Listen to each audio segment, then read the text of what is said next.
Okay, I'm going to show you a really interesting way to make a rustic or more like an industrial floor. Um, what I'm doing here is I'm actually using 1x4 furring strips.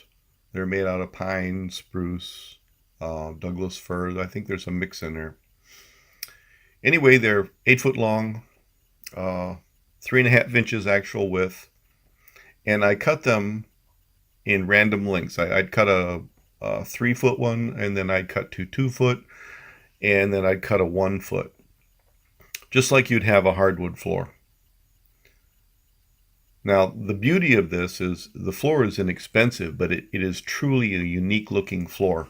I want the floor in my barn to look like an old industrial building, and you just can't buy a hardwood floor or any kind of floor that looks that way for any kind of reasonable money. You can get the stuff, but you're looking at $8 to $10 a square foot, which is ridiculous for a pole barn. So what I've done is I bought about 100 furring strips, and just like they make the hardwood when they're cutting it up in the mill, I actually section out little bad spots that are totally unusable. But I didn't worry about a few splits or the knots, of course.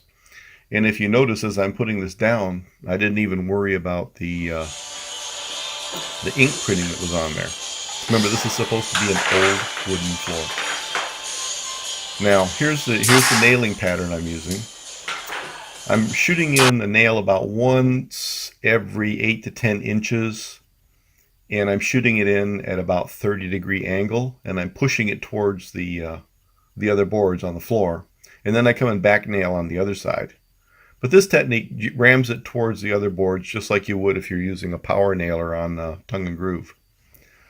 I'm also using PL Premium urethane adhesive. It's a really strong adhesive, and this actually makes the floor even nicer. Now,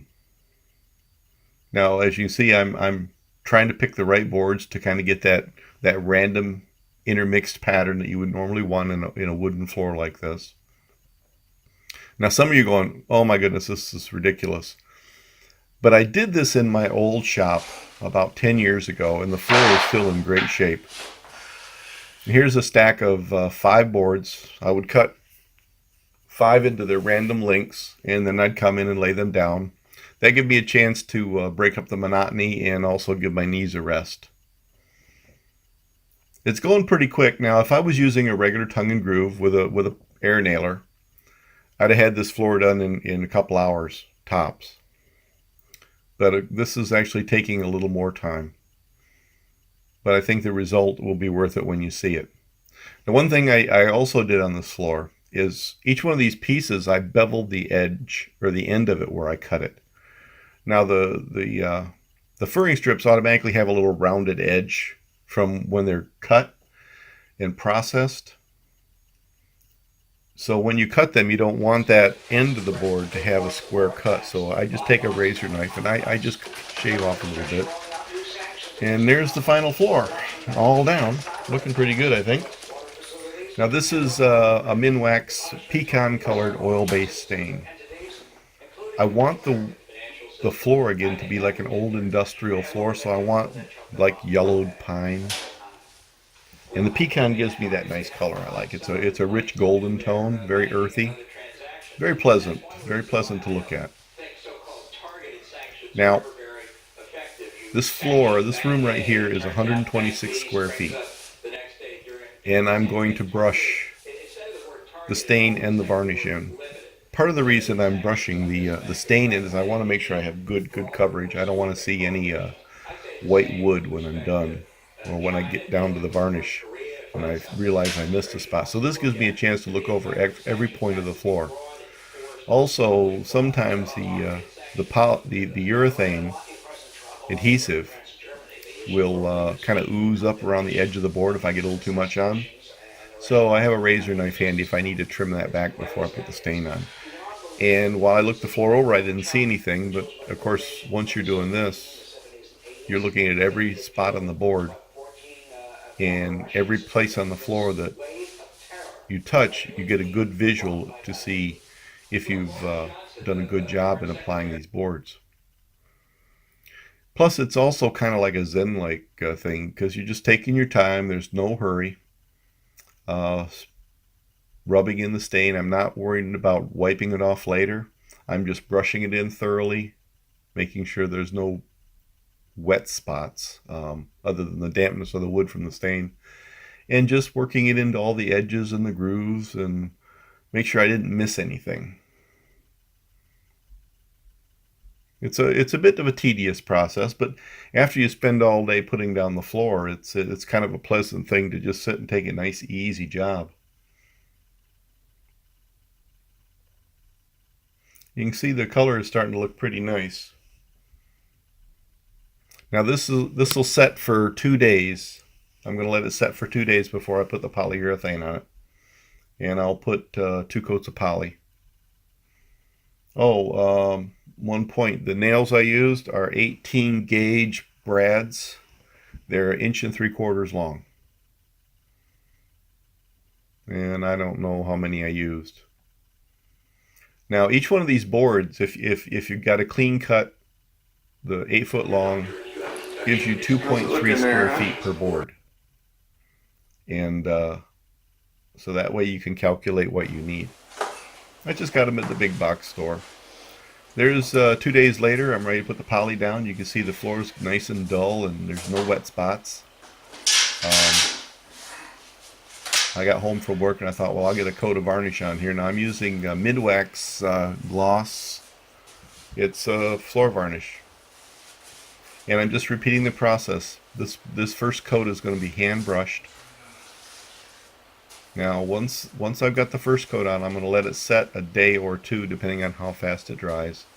And then I'm going to come back and roll out a second coat. And the floor will get 2 coats of the varnish. When I was all done, I think I used about 5 quarts of the Minwax varnish. I like it better than the Urethane. I used to like the Urethane, but it's not as good as it used to be for some reason. And I found the Minwax works really well for me. This is their 2.5 gallon bucket, by the way. Anyway, at the end of the video, you'll see the floor all done. You'll also see a better view of the transition that I put up in an earlier video.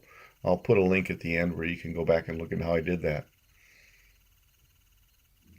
Anyway, this room for my daughter is almost done.